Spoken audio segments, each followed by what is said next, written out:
हमारे साथ जुड़ रहे हैं जानकारी के साथ। रवि, इंडिया न्यूज ने पहले ही बताया था कि एस्टेट की परीक्षा स्थगित हो सकती है और अब आधिकारिक तौर पर भी उसकी जानकारी सामने आ रही है। क्या खबर है अभी फिलहाल इसको लेकर? आयुष, अगर बात करें, जब किसी को इस बात की भनक तक नहीं थी इस परीक्षा को लेकर, परीक्षा के स्थगन को लेकर, उस वक्त इंडिया न्यूज हरियाणा ने बाकायदा ये बताया था कि ये परीक्षा आज स्थगित होगी और परीक्षा की जो तिथियां थी 13-14 तारीख, 13 जून को जो परीक्षा होनी थी, 14 जून को जो परीक्षा होनी थी, उसको स्थगित किया जाएगा। ये बात हमने आज सुबह ही जो है अपने दर्शकों को बताई थी और इंडिया न्यूज हरियाणा की खबर पर मोहर भी लगी है। अब ये परीक्षाएं जो है स्थगित कर दी गई हैं।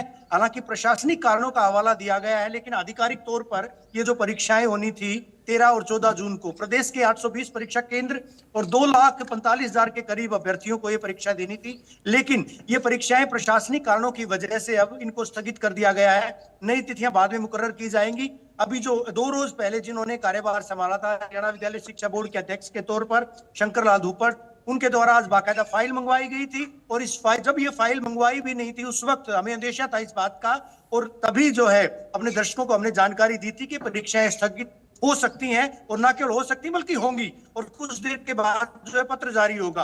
तो ये जब हमने जानकारी दी थी एक्सक्लूसिव तौर पर, उस खबर पर मोहर भी लगी है, क्योंकि लगातार पब्लिक के, जनता के सरोकारों से इंडिया न्यूज हरियाणा जुड़ा है और हमने ये बात पहले ही बता दी थी और उस बात की तस्दीक भी आज की गई है, उस बात पर मोहर भी लगी है। बहरहाल जो परीक्षाएं 3 पालियों में होनी थी, यानी 13 तारीख को सायकालीन पारी में, सायकालीन सत्र में जो परीक्षा आयोजित की जानी थी, लेवल 3 की परीक्षा यानी प्रवक्ता पद की जो परीक्षा होनी थी, हरियाणा अध्यापक पात्रता परीक्षा, वो अगले दिन, अगर 14 तारीख की बात करूं, रविवार के दिन जो परीक्षा होनी थी टीजीटी यानी लेवल 2 की परीक्षा और लेवल 1 की यानी पीआरटी की परीक्षा उसी दिन शाम को होनी थी। तो तीनों ही लेवल की परीक्षा यानी 2 दिन तक होने वाली तीनों लेवल की परीक्षा, जो कि 2,45,000 अभ्यर्थियों की परीक्षा थी, 820 परीक्षा केंद्रों पर परीक्षा होनी थी, ये दोनों ही दिन की परीक्षा को स्थगित किया गया विद्यालय शिक्षा बोर्ड के द्वारा। बिल्कुल नहीं, लेकिन रवि, अब सबसे बड़ा सवाल जो तमाम अभ्यर्थी हैं उनके जहन में यही है, क्योंकि अब इसको तो आपने स्थगित कर दिया, लेकिन नई तिथियों को लेकर के क्या है? क्या अभी इंतजार करना होगा या कुछ सुगबुगाहट है या कुछ तैयारी इसकी चल रही है? क्योंकि ऑलरेडी जो बच्चे हैं वो इसके लिए बिल्कुल तैयार थे, लेकिन अब इसको स्थगित किया गया। देखिए, एक बार ये परीक्षा स्थगित नहीं हुई है आयुष, बताना चाहूंगा। इससे पहले भी कुछ तिथियां, चर्चाएं थी, फरवरी के महीने में परीक्षा आयोजित की जाएगी, इससे पूर्व दिसंबर के महीने में परीक्षा आयोजित करवाए जाने की बात कही गई थी।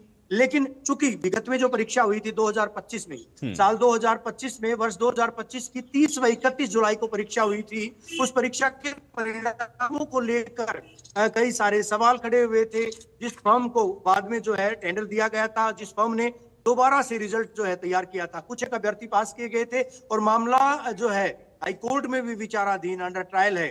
ऐसे में हालांकि टिप्पणी करना कतई सही नहीं होगा इस मामले पर, लेकिन इस पूरे मामले के मद्देनजर अब उससे जोड़कर देखा जा रहा है कि जो फर्म थी, उसी फर्म ने जो है आवेदन लिए थे, वही फर्म परीक्षा करवाने जा रही थी, टेंडर उसी को दिए गए थे। ऐसे में जब उसकी जो इंटीग्रिटी थी उस पर सवाल खड़े हुए थे, तो उसके बाद अब विभाग के द्वारा, यूं कहिएगा कि हरियाणा विद्यालय शिक्षा बोर्ड के द्वारा वो फाइल खंगाली गई, तमाम चीजें देखी गई, आज आदेश जारी किए गए हैं।